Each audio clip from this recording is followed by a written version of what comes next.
欢迎来到我的世界，申警官。意外吗？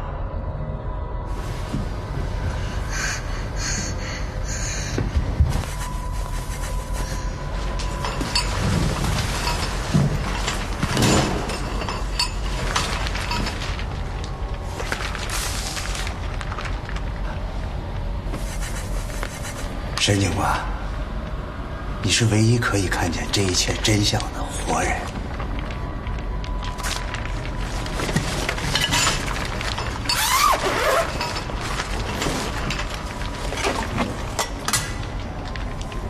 每一个雨夜啊，我都会拿着同一把伞，嗅着同样的气味，寻找我的那个人。不知道我和你想象中的那个人像吗？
原来郑源就是这几年连环失踪案背后的杀人魔。我们在他家的地下室墙壁里所找到的尸骨，经证实，就属于这几起失踪案的受害者。那徐宗磊呢？徐宗磊跟他是朋友关系，他也不知道郑源所犯下的罪行。徐宗磊利用郑源的手势去讨女孩子的欢心，而郑源就在此期间接触到受害者，伺机犯案。监视器里显示，安妮离开之后，徐宗磊再次回到安妮的寓所，就是盗取财物，抹去自己的指纹。而他不知道的是，安妮就在当天失踪了。之后我们去安妮家取证，他误以为是在调查他，所以想回去看看有没有什么遗留下的证据，所以才会遇到你。郑源恰巧知道了这一切，就顺势制定计划，让我们偏离了破案的正轨。是什么样的人生会让他如此丧心病狂？真是不可思议。出卖肉体的母亲，复古的耳环，还有特殊的气味，最后加上下雨天的回忆，就让他从人变成了一个野兽。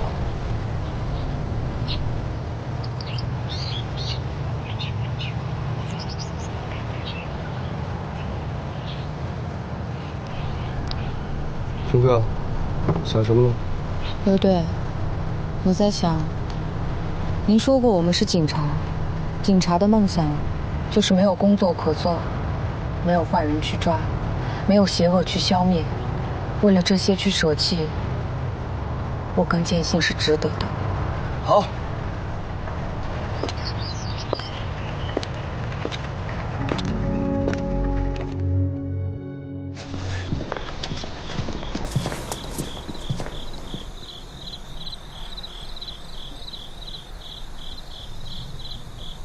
宝贝，以后这儿就是你的家啦。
你他妈谁啊？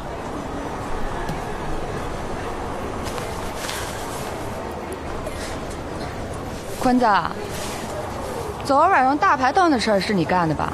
生了俩，够能耐的呀。走一趟吧。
进。刘队，人抓到了吧？带回来了。干净利落迅速，是你的做法。叫你回来是有个案子让你接手。什么案子？失踪案，看一下。由于案情特殊，失踪者全是女性，你查起来比较方便。这个案子以你为主导跟进，其他人从旁协助。说说你的看法。除失踪者之外，没有第二者有明显的指纹，这点很怪异。敏锐，我再给你提供一些其他的信息。还有什么这里没有记录的吗？失踪案是失踪者家人报的警，他每个月10号到15号之间都会给老家的父母汇钱，4月并没有。家里人觉得奇怪，打电话找了几天找不到，就报了警。我看资料上写，案发人家里没有打斗的痕迹，排除入室行凶的可能，也没有匆忙收拾行装的情况，不应该是紧急出走的。咱们是怎么查到这个女孩的住址的？失踪者叫安妮，在一家夜总会工作。你去查查看，还有没有其他有用的线索。其他人在外面待命，记着低调行事，有情况及时汇报。是，我马上去。这房间有人来过吗？没有，自从你们走后，这房间的钥匙一直由我保管。好的，谢谢。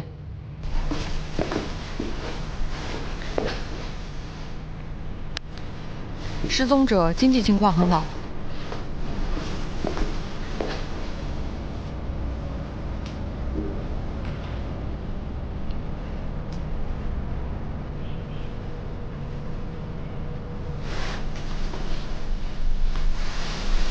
独居，长发，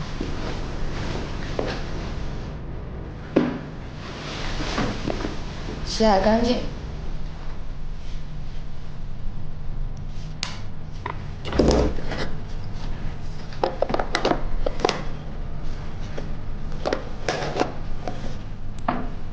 对化妆品很讲究。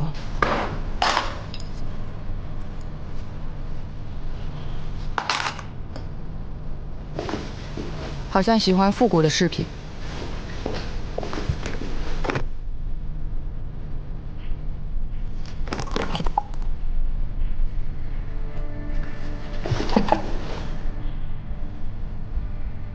有追求者。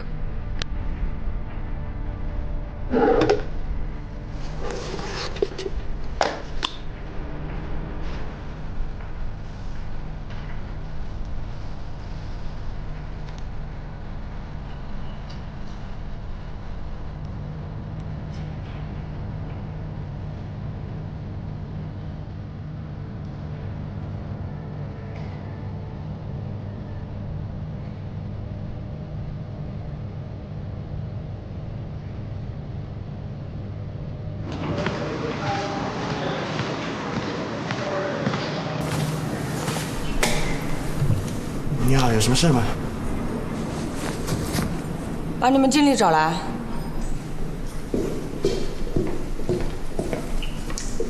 哎，你好，认识这个人吗？安妮啊，她已经很久没来这里上班了。谁跟他比较熟？我要了解一些情况。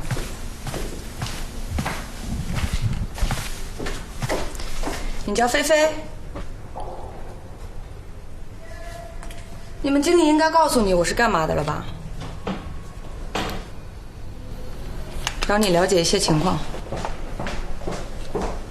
大姐，你这样一折腾，我以后怎么在这上班？我这没有什么你想知道的东西。安妮失踪了，你知道吗？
什么？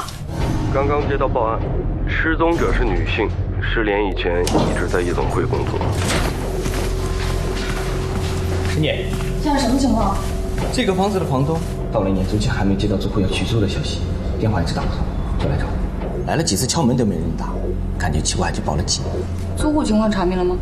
张淑梅，女，初中文化，在敦煌夜总会上班的时候，曾经有名小美有案底，2年前有卖淫行为。又是谁啊？梁姐所在地呢？初步查出是个孤儿，亲属也很少有来往。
你好，您找哪位？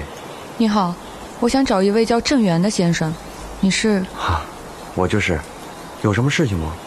哦，我是市刑警队的，我叫沈科，找您想了解一些情况。这边。沈警官，请坐。郑教授，说实话，我没来之前一直以为您是个50、60岁的老先生，没想到叫我郑源吧。可是我这儿也可以称之为老先生了吧？来得很冒昧，请见谅。是这样的，我在网上搜索到很多您关于时尚方面的文章，尤其是您对复古饰品的见解很权威。我来找您是想让您帮我分析几样复古物品的特质。我在权威的时尚杂志撰稿了这么多年，还是头一回有刑警来找我了解时尚方面的问题。冒昧的问你一句，是和什么案件有关吗？算是吧。好，我尽力。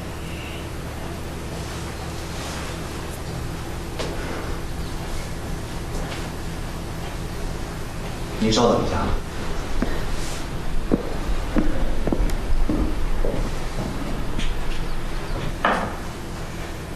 陈警官，请喝咖啡。谢谢。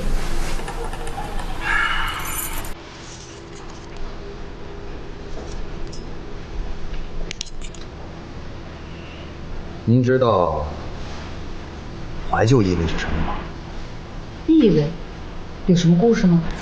说说我的看法吧。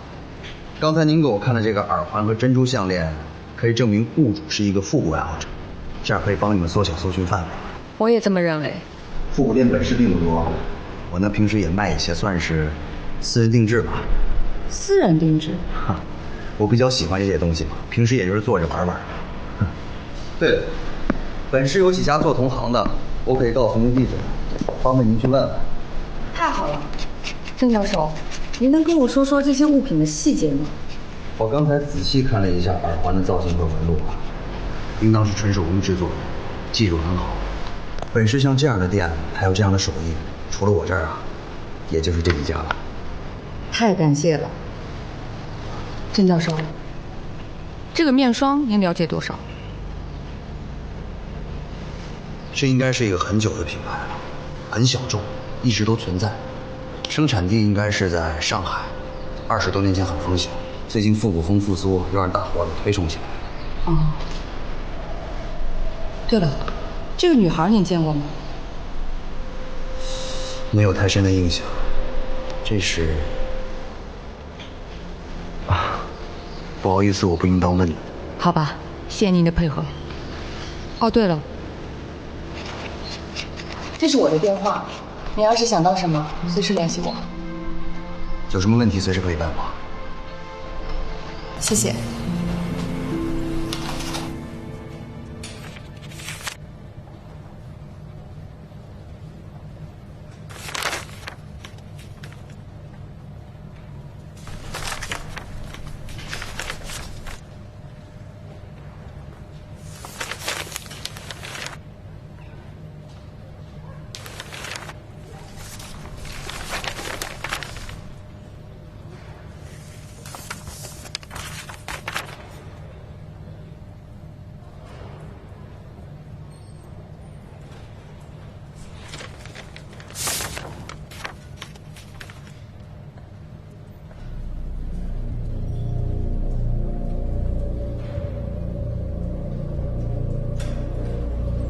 初步调查可以肯定，复古耳环、擦脸油这些物品有重要的价值。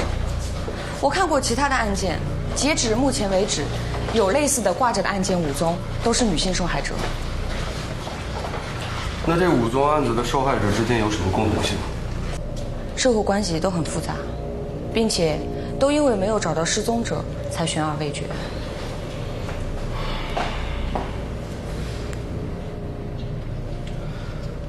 那你还是先从这条线索跟进，然后再全面排查5起案件，看看还有没有其他的共同性。我正在申请调查其他同类案件的证物，但是因为时间比较久远，所以需要有一定的时间。老李，沈科申请的证物你受累抓紧给办了。好，感谢。证物那边你不用担心，我叫人盯着。根据安妮的闺蜜得知，安妮在失踪前行为很反常，可能有了男朋友。但是有一点很值得怀疑，失踪者一个人住，怎么着也会有朋友之类的去过。可是案发现场只有失踪者一个人的指纹，太刻意反而奇怪。没错，反向思维。所以我想再去现场看看。我们现在就是在和时间赛跑，你每快上1秒，失踪者生存的几率就会大上1分。好，那我继续了，刘队。店里的这些耳环都是手工制作的吗？啊，是的，父辈留下来的手艺。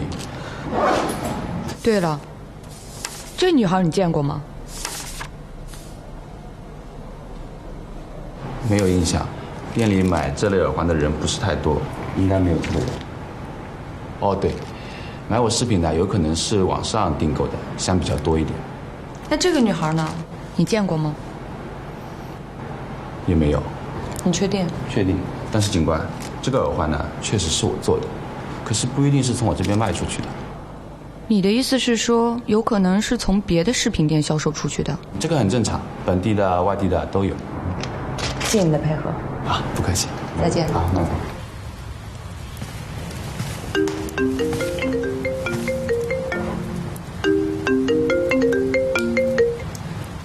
喂，程警官你好，我是郑源。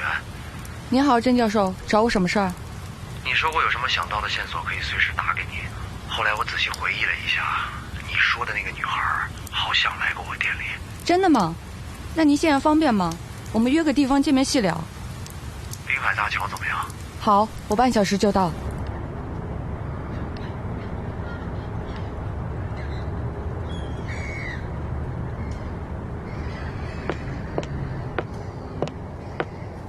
让您久等了，郑教授。没多久，以后叫我郑源吧，我也可以叫你沈科，这样咱俩也不会显得那么陌生。我也这么认为。我经常一个人来这儿走走，看看海，会让人觉得特别舒服。我一直以为你是个很理性的人，没想到还挺浪漫。是失忆。上学那会儿，我可是诗社的积极分子，我们搞过艺术的哪个不感性啊？和你们警察的理性思维可大相径庭啊！难道我是这么无聊的人吗？我们走着聊吧。你走后，我专门查了一下出货记录，有你们要找的耳环样式，可能时间有点久远，也有点记不清了。我刚刚散步的时候，突然看到一个长发男孩，我想起来你们要找的那个失踪者确实来过我店里，应当买了那副复古耳环。长发男孩？那得是1个月前的事了。那个女孩和一个男人来的，中等身高，挺精神的，长头发，梳起来绑在后边，应当是她的男朋友。为什么说是她男朋友？我印象他们来了之后是挑了好几对耳环，有你照片上的那对。2个人的动作关系，应当是男女朋友。长发男子，这个线索太关键了。郑教授，郑源，郑源，这个长发男子的样貌特征你还有印象吗？方便的话，明天来警局做画像吧。好的，我尽力。再见。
谁？出来！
身上了。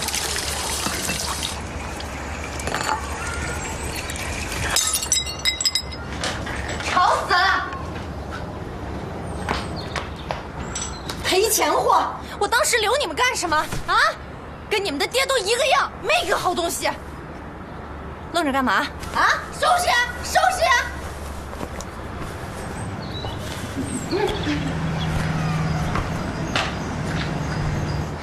怎么了？发这么大火啊？这么久都没来，我还以为你把我给忘了呢。这不家里老婆管得严，走不开嘛。哼，我让你带东西，你给我带了吗？嗯，带了。你看，姐姐疼不疼啊？这个是我花了很大的功夫才找过来的啊。我就喜欢这个味儿。我也喜欢呐。讨厌。哎，跟你说个正事儿啊，这次呢，我这边有一个非常重要的客户要来，只要把他给伺候好了，我这单生意能成功一大半啊。那这回你出多少？这个数。这么多？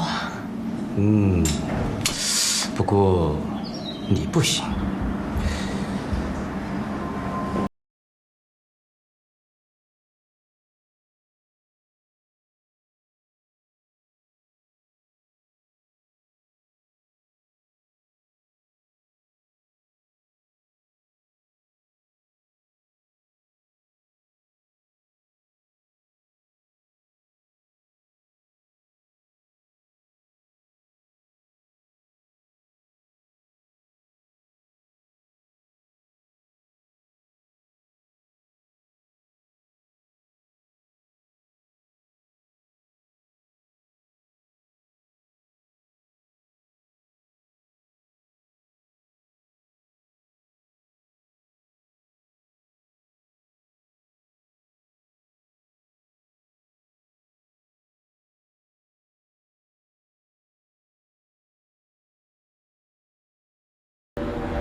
进。刘队。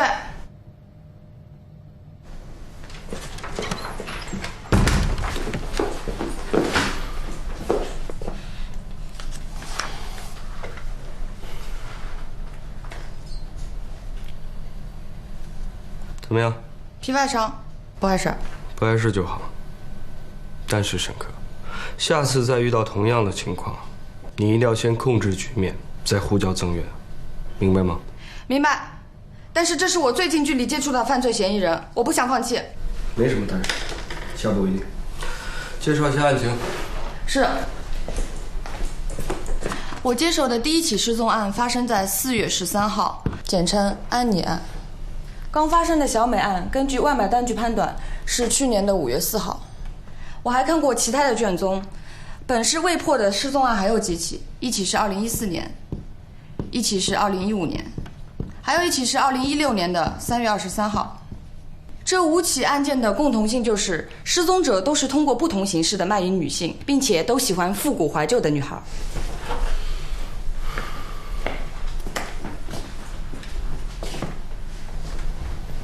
这5起案子的受害者都找不到自杀的证据，也找不到现在任何存活的线索，所以可以断定是他杀案。是的，我也这么断定。从时间点来看，这5起失踪案就是连环犯案。那他一定还会再次犯案。哎，这2起案子发生在什么时候？14年的是4月20号，15年的是6月5号。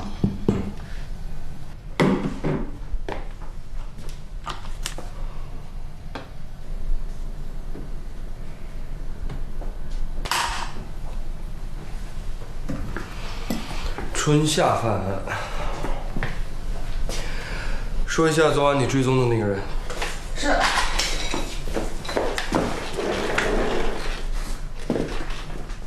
初步推断，我追击的这个男子就是连环案的重大嫌疑人。目前来看，这个男子就是失踪者安妮的男友。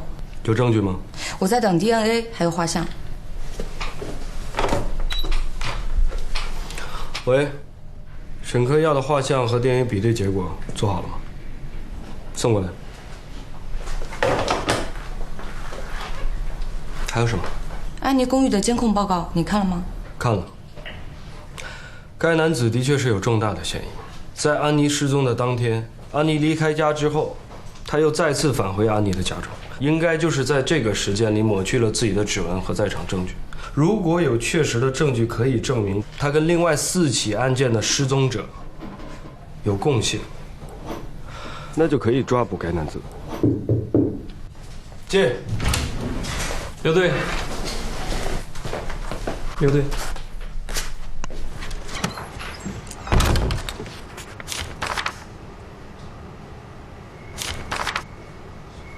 DNA 检测结果，你所取回来的头发是属于2个人，一男一女，都是长发。女性的身份就是安妮，而男性的身份也从犯罪数据中找到，叫徐宗磊，有多起入室行窃和诈骗的嫌疑，最后都因证据不足不了了之。受害者都是女性，属于情感诈骗，是同一个人，只是头发剪短了。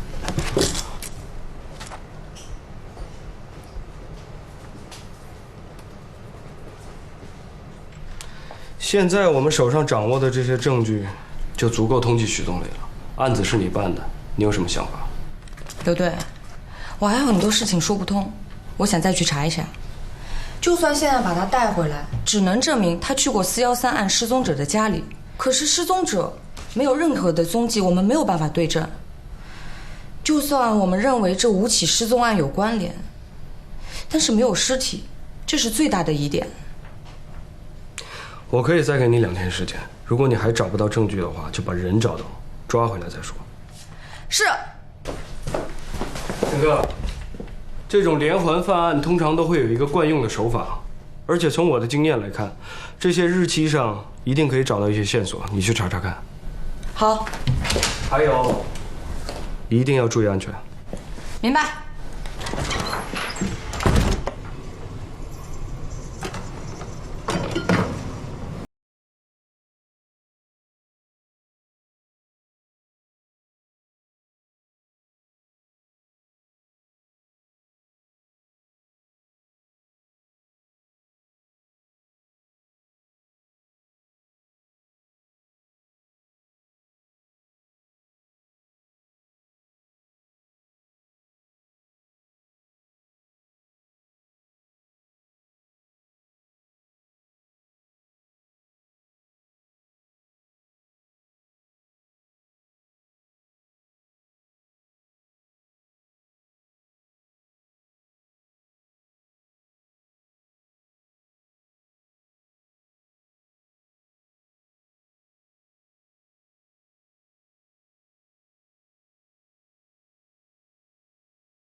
再拨 ，Sorry。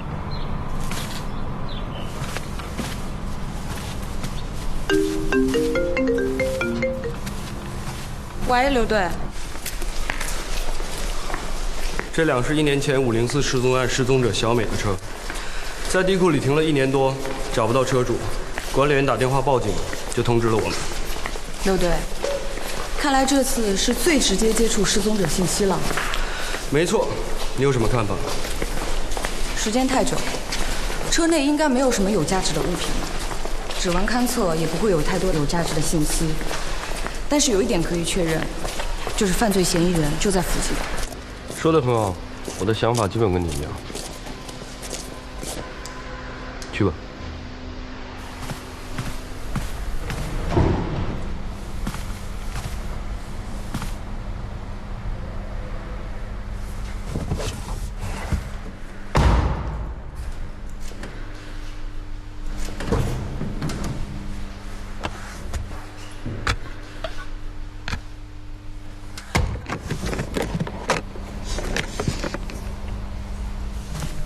刘队，你看，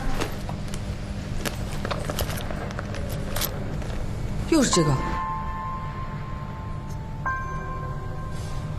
看来今天有的忙了。这人有没有见过？没见过。这个女孩呢？没见过。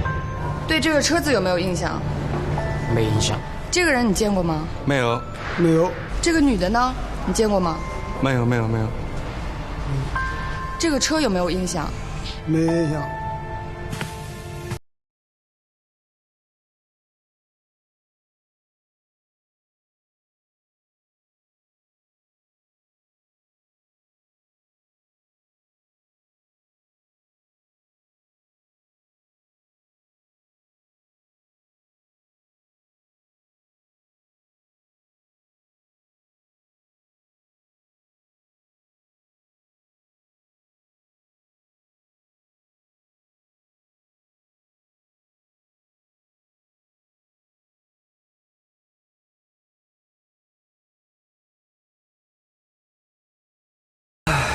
怎么？累了吗？那我给你讲个故事吧。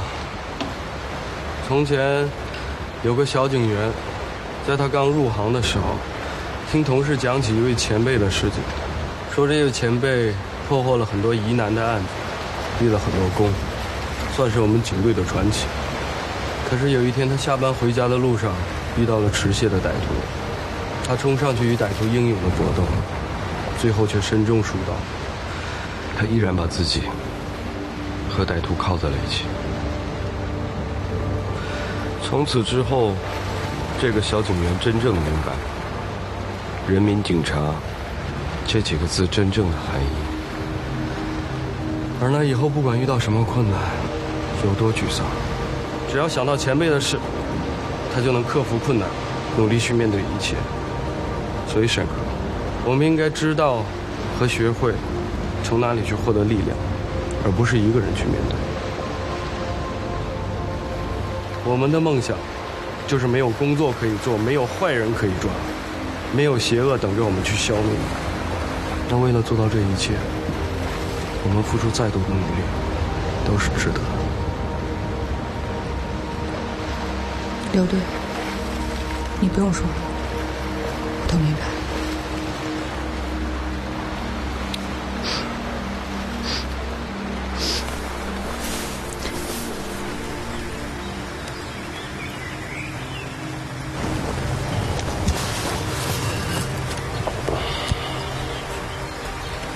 爸，我和刘队来看你了。沈队，你放心，沈科表现得很好，现在已经成为了一名优秀的人民警察。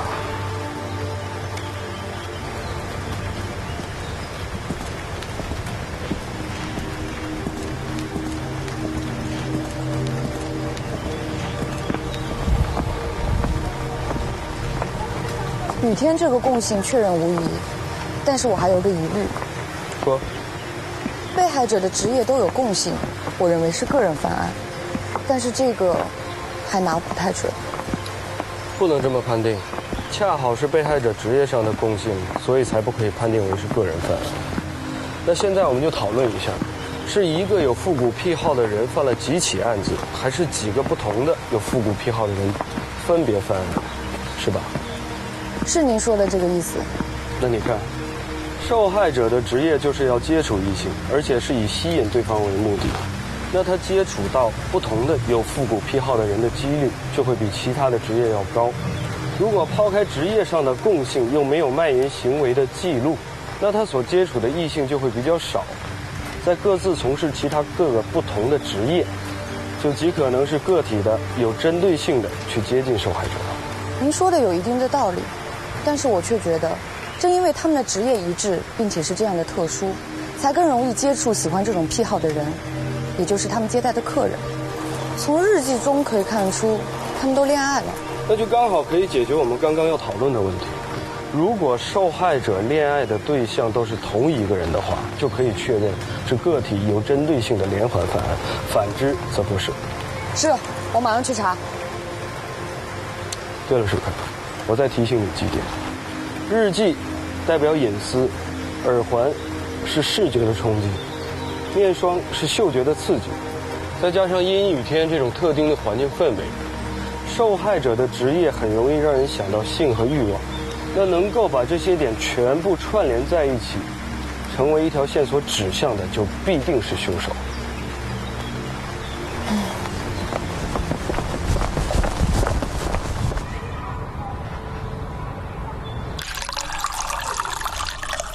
不好意思啊，前段时间得了流感，忽冷忽热的，也一直住在医院。不过不用担心，已经差不多痊愈了。您病了，没什么大碍吧？没事儿。那要不我先走，你好好休养。没关系，没关系，您坐。哎呀，前段时间太忙了，很抱歉。说吧，有什么可以协助你的？确实，我现在的进展需要您的协助和分析，有几个问题想跟你讨教一下。这5个女性你见过吗？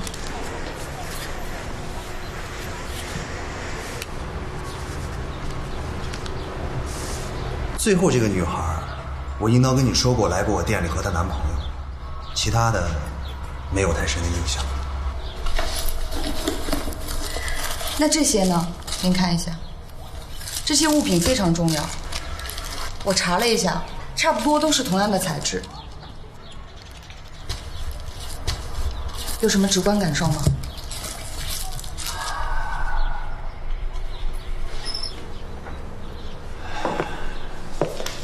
日记呢是隐私的象征，面霜和耳环是散发女性自身魅力、展现吸引异性注意的细微因素。从这点可以分析，和他们想吸引的异性有关，或者说是喜好同样癖好的异性人群。如果这个异性是个体而不是群体，那么关联性成立。直观感受就是被吸引的男性，或者说是这些物品拥有者的男朋友都有很大的问题。这些物品的拥有者都是什么职业？有没有什么共性？这个我没有纪律，不能告诉你。但是我认同你说的，男朋友这一点存在很大的问题。你在想什么？因为好多事情你都不能告诉我，我也只能谈谈我的直观感受了。比如这个耳环，它们的款式不同，但是主元素却是一致的，这就说明购买者很有可能是同一个人。因为主元素是他们的喜好，也是他们的隐形签名。就是你提到的那个男人。通过你提供给我的物品来看，很有这个可能。我们再看看这款面霜，虽然它们的款式和样式是不同的，随着时间的推移，但是面霜的外壳着色却是一致的，这就说明很有可能是同一个生产线生产出来的。也就是说，发往您受伤的渠道是一致的，很有可能是同一个市或者同一个省。没错，我提醒你一句啊，同品牌的时尚物品有很多的代工生产线，这不奇怪，遍布南北，为的是接近销售商，节省成本。这个我理解。虽然不知道你们查什么案子，但是根据你给我的这些物品来看，那个长发男人有问题。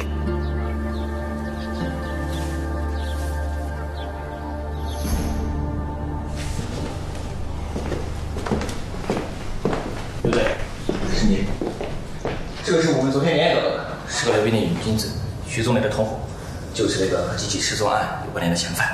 沈姐，你上次追的那个。沈姐，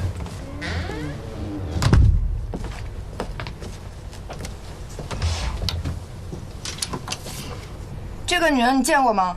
见过，刚才给我看过了，警官。再仔细想想。没错，这个就是徐宗磊的女朋友。她叫什么？什么时候见的？地点？当时什么情况？叫什么？他没说，就说是他女朋友，是上个月底徐宗磊带过来的。您知道，他就是一个赚女人钱的人。最后给了我1000，算是酬劳吧。就这么简单？再想想。还有一次，时间我忘了。他让我当他司机，去夜店接他和这女孩，他俩在车上就亲起来了。我还从反光镜看来着，这小子对女人确实有一套。之后呢？之后他就带着女孩去了别墅，别墅是他租的，就在东兴隆街那儿。后来打电话给我让我走，我就走了，就这样。徐宗磊有没有跟你说过，或者你有没有觉得他有什么特殊的癖好吗？哦，对了，记得他和我说，喜欢老旧东西的女孩比较容易上手，爱做穿越梦。潮一点的女孩心思比较多，得花很多精力。他还说自己只图财不图色。警官，这算特殊吗？我知道的可都说了。今年4月3号你在干什么？4月3号，快1个月了，记不清了。有没有跟徐宗磊在一起？没有，真没有。这个耳环你见过吗？没见过。这个呢？这个见过。见过。是我开车带他去买的，他还买了好几个。他有没有喜欢闻或者对这个东西有什么癖好吗？警官，什么意思啊？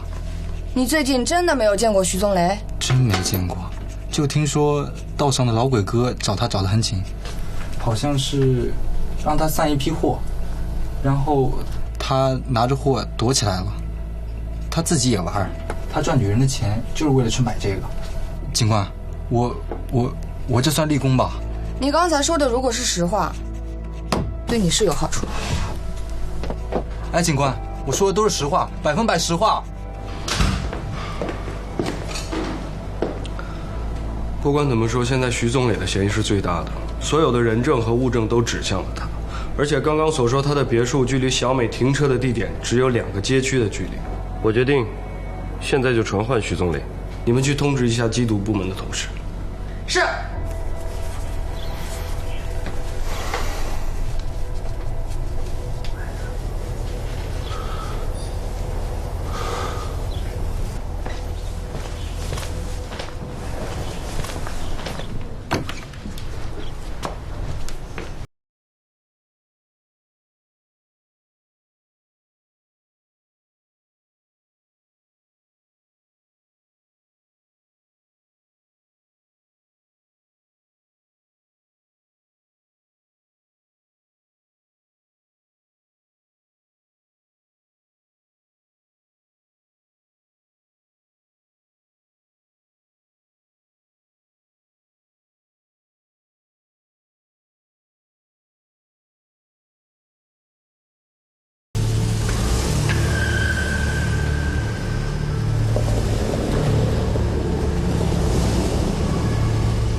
有个屋的客人贼难搞，你赶紧跟我过来吧。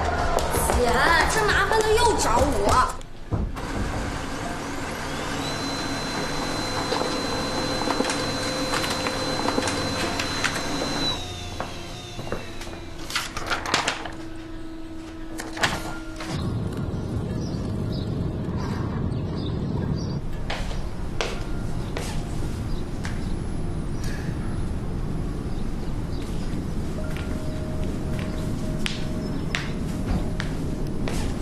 房子挺大呀，昨天喝多了，也没仔细看。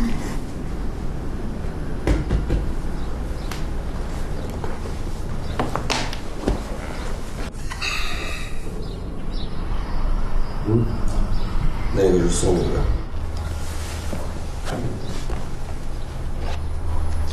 但就是不知道这个款式你会不会觉得老气？复古的东西我都挺喜欢的，更何况是你送的。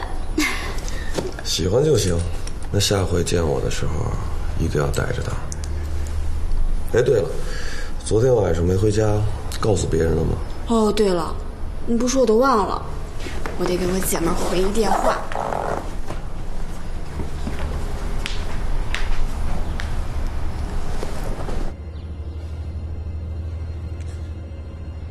哎，怎么没信号啊？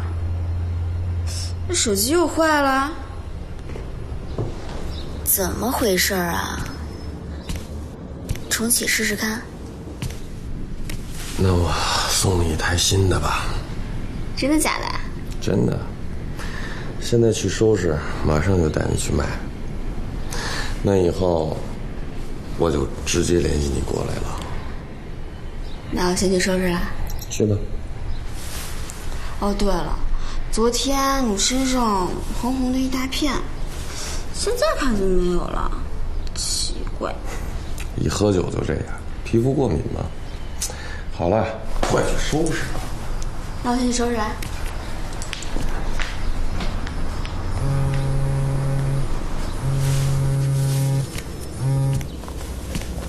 哥，你让我办的事我办完了，现在外边风声很紧，警察都在通缉你，要抓紧了。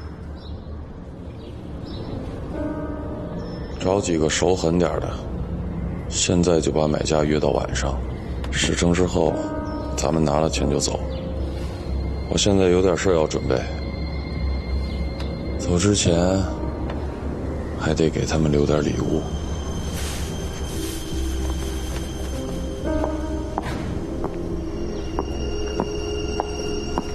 收拾好了，我们走吧。生意上突然有点急事儿，我处理完了马上就回来。这样，你呀，就先在这儿呢，乖乖的等我回来，好不好？听话。好吧，那你早点回来。放心吧。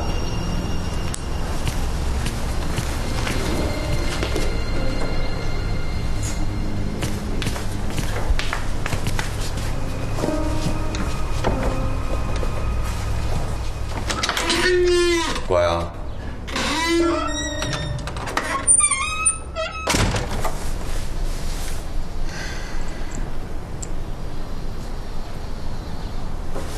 缉毒那边的警队发现徐宗磊一伙人有毒品交易，我们赶紧过去。终于出现了。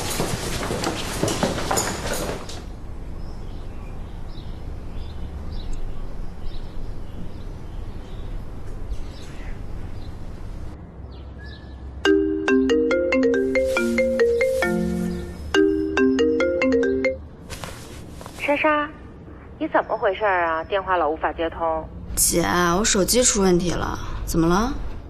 差点耽误事儿，有客人找你过去，麻利点啊。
时间快到了，怎么还没来？没问题。那边车子很肯定。罩子放亮点，一会儿到点还没来，拿着货直接撤。放心，哥，这几个都是我在市外找的亡命徒，身上背着几条人命，拿钱办事儿。对了，让你抓的人呢？已经办妥了。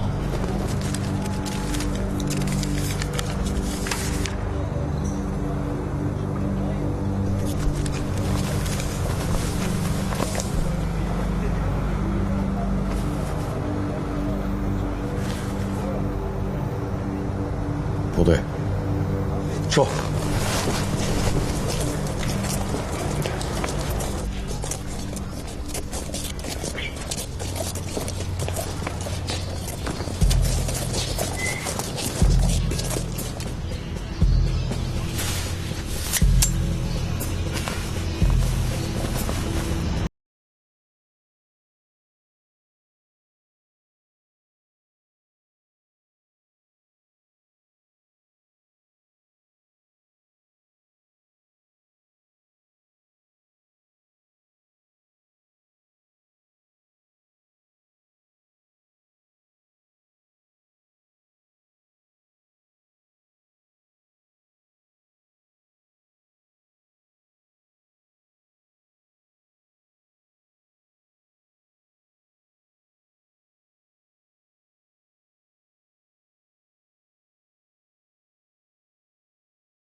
不是我撞的，是他自己冲出来的。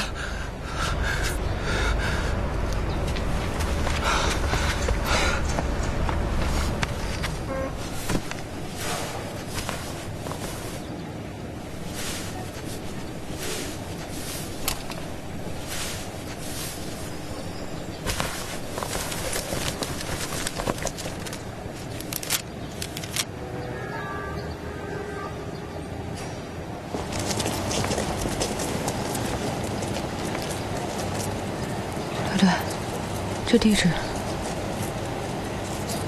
应该就是失踪者被藏匿的地点。你伤得怎么样？没事。我带队过去，你回去检查一下。我也去。这是命令，如果耽误治疗就不好了。等我消息。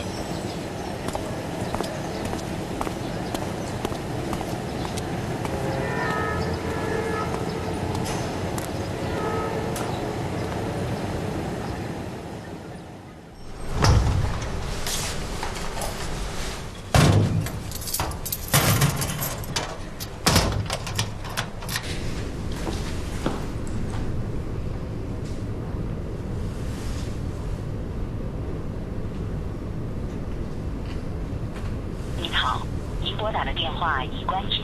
The phone you are calling is powered off.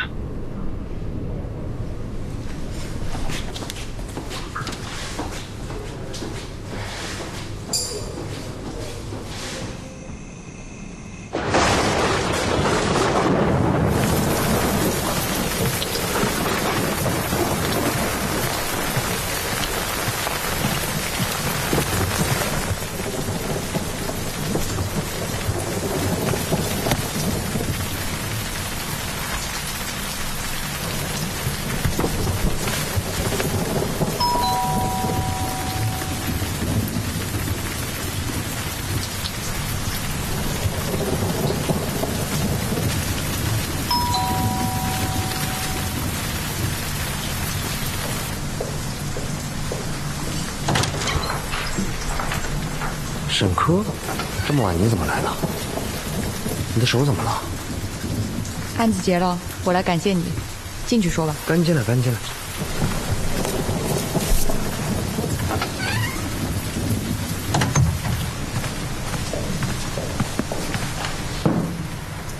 刚才在点对库存，也没听见你的门铃声，手没什么大碍吧？小伤，这是我的荣誉。还能喝酒吗？没事儿，算是庆祝。好，我陪你好好庆祝一下。